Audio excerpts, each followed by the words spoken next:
Hello guys, good morning. তো চলো আজকে একটা গিফট দেখাবো। এই দেখো, এত বড় দেখতে তো পাচ্ছ, ছবি দেখে বুঝতে পেরেছো। মায়ের জন্য উম, মাকে একটা সারপ্রাইজ গিফট দিলাম, যেটা আমার মায়ের না খুব দরকার ছিল, খুব। সেদিনকে তো ব্লগে বলেছিলাম যে আমাদের বাড়িতে মশলা করতে গেলে না শিল পাটাতেই করতে হয়। মায়ের এখনো মিক্সার মেশিন মায়ের নেই, মা নেয়ও নি। আসলে আমার মা না বাজার টাজার গিয়ে এসব কেনাকাটি করতে পারে না।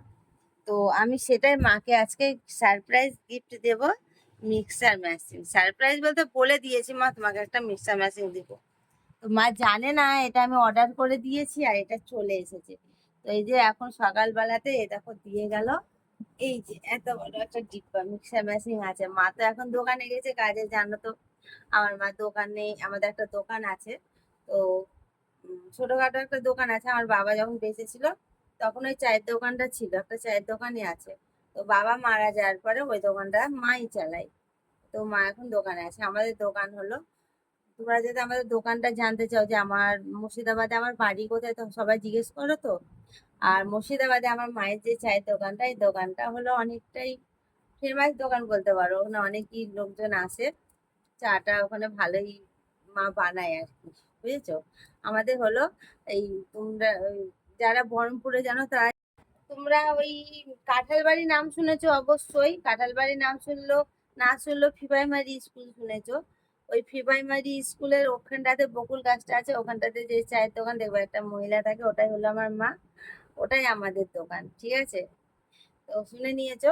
তো চলো মাকে আজকে এই গিফটটা আমি দেবো। তো চলো তোমাদেরকে আগে দেখাই মিক্সার মেশিনটা কেমন, কি অর্ডার করছি, কেমন এলো না এলো, ঠিক আছে। আমার তো খুব ভালো লাগে, এখন আমি সবাইকে ছোটখাটো কম বেশি গিফট আমি দিতে পারি। আগে তো কাউকে কিছু দিতে পারতাম না, এখন কিন্তু সবাইকে আমি ছোটখাটো গিফট দিতে পারি।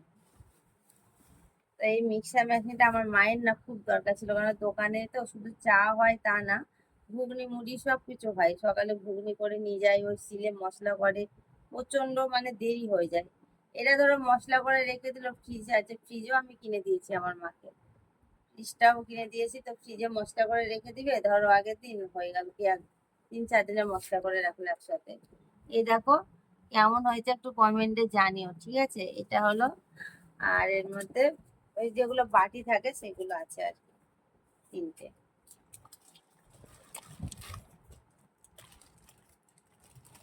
এটা আর বার করে দেখালাম না। এখানে যেমন 3খানা সেট থাকে, সেরকম 3খানা সেট আছে। তো এটা আনবক্সিং প্যাকেজ ছিল আর কি, ওরা আমার সামনে আনবক্সিং করে দিয়ে যেতে বলে সিলগুলো খোলা। তো তোমাদের কেমন লেগেছে একটা কমেন্টে জানিও। আর এই যে আমার মাকে যে গিফটটা আমি করেছি সেটা কতটা ভালো লেগেছে সেটাও জানিও। চলো সবাই ভালো থেকো, সুস্থ থেকো। আবার একটা নেক্সট অন্য ব্লগের সাথে দেখা আছে। অন্য যে ব্লগটা আসছে, তোমরা অনেকে আমার ছেলেকে দেখতে চেয়েছো, সেটাকে দেখতে পারবে যে আমার ছেলেকে, ঠিক আছে। নেক্সট যে বড় ব্লগটা আসতে চলো, ওটা আস্তে আস্তে হয়তো 1টা 2টো বেজে যাবে। তো চলো সবাই ভালো থেকো, সুস্থ থেকো, বাই, টাটা।